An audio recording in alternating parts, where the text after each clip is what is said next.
Hi, this is Chris and this is Riding Reviews. Today we're going to do the first of a three-parter on the basics of riding a small capacity motorbike.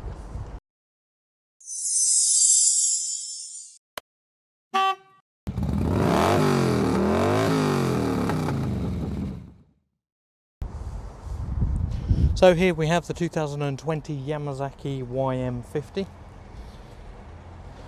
The first thing is, when you come up to your bike, don't be scared of it. It's not going to bite you. So we'll go through a couple of the bits. The switchgear here, it does high beam, low beam, indicators left and right, your horn and your flasher. And it also has the choke on it. So left, right, horn, flasher, high beam, low beam. And it comes obviously with a choke. We'll explain the choke in a minute. On the right hand side you have a kill switch, your lights and the starter button.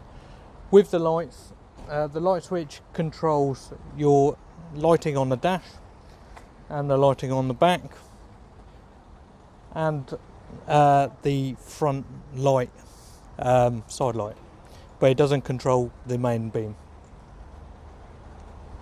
You can't actually turn that off. So we'll go through the dash. It has indicators, a neutral light, a gear indicator, how many miles you've been, how many miles your trip has been, how much fuel you've got, your time, rev counter, and high beam and low beam. I know it sounds like a lot, but believe me, once you're into it, it's really simple. Another thing with most bikes today, they will either have a stand cut off, which will kill your engine. Some of them kill them completely in all gears. Some of them will only stop the engine when you go into first gear. On some of the things like off-road bikes, they will spring back up. When you do those, you've put those down, you've got to make sure that the weight of the bike is on the stand before you let it go, because otherwise your bike will fall over. So a couple of things that you have to do yourself, which isn't part of your servicing on any bike regardless of what it is. Number one is your tyre pressures. On this bike is supposed to be 32 psi. Different bikes have different pressures in them. You need to go into your service book and have a look, and it should tell you in there.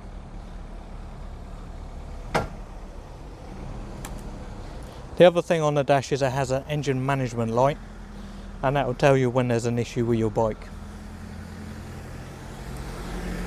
When you turn your key on, the engine management light will come on. Sometimes depending on which bike. Stay on until you start the bike, and then a couple of seconds afterwards it will go off.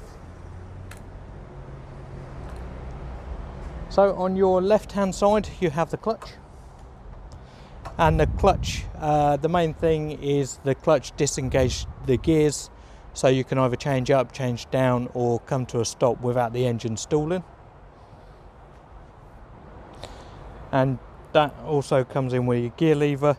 On your gear lever, this bike in particular comes with 4 gears, but they can come with 3 gears, 4 gears, 5 gears or 6 gears, depending on which model you go for. And there are a couple of different gear patterns as well. Some you can just go down, down, down, down, down, and then you press down again, it goes into neutral, and then you press down, it goes back into first. That is called a rotation gearbox. This one has 1 gear down and 3 gears up, and the neutral is in between the first and the second gear. So push down for 1, in the middle for 2 is a little click, up for 2, up for 3, up for 4. So the best thing to do to get into neutral, if you're not sure, is just keep on pressing down until there's no resistance, and then a little pull up. Sometimes with a new bike as well, you find that it's quite hard to get into neutral, If you turn your bike off, then you can get into neutral easier.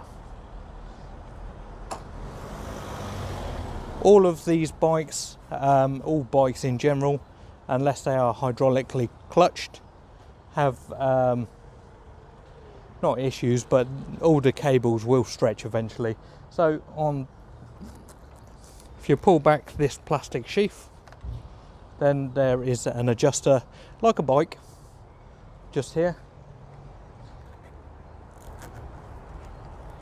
and also on some of them there is, in between the cable and the engine, there is another adjuster, and also you can adjust it for the bigger adjustments on the engine itself.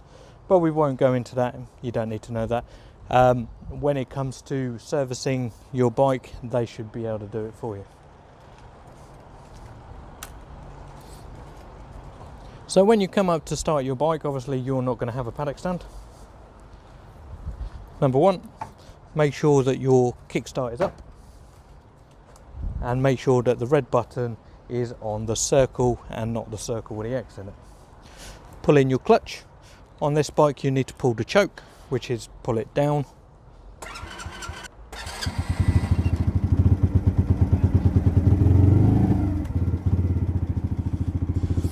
So when they're cold, you need to let them warm up for a couple of minutes. If you leave the choke on too long, it'll die.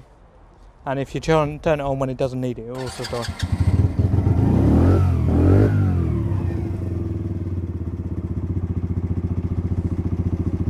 So that's pretty much it for this video. Next video we'll be going through clutch and clutch control and how you pull off and stuff like that.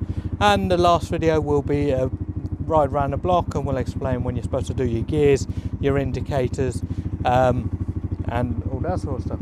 So thank you for watching. I hope it's helped you out a little bit. So please comment below if you've got anything to say.